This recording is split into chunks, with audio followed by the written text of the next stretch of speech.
Hello guys, আসসালামু আলাইকুম। আজকে আপনাদেরকে দেখাবো মূলা শাক ভাজি করে।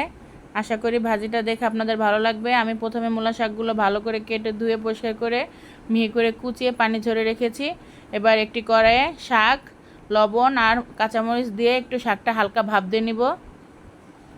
আমার শাকটা ভাপ দেওয়া হয়ে যাচ্ছে, দেখুন।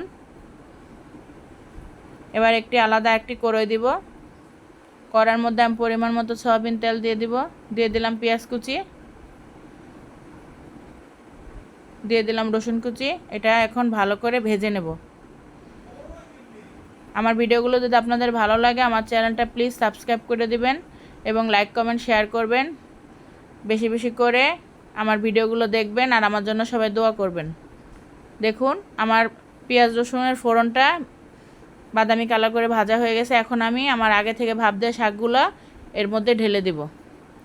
এ পর্যায়ে জালটা কমিয়ে ভালো করে শাকটা আমি সিদ্ধ করে নিব। দেখুন ফাইনাল লুক, আমার ভাজি কমপ্লিট।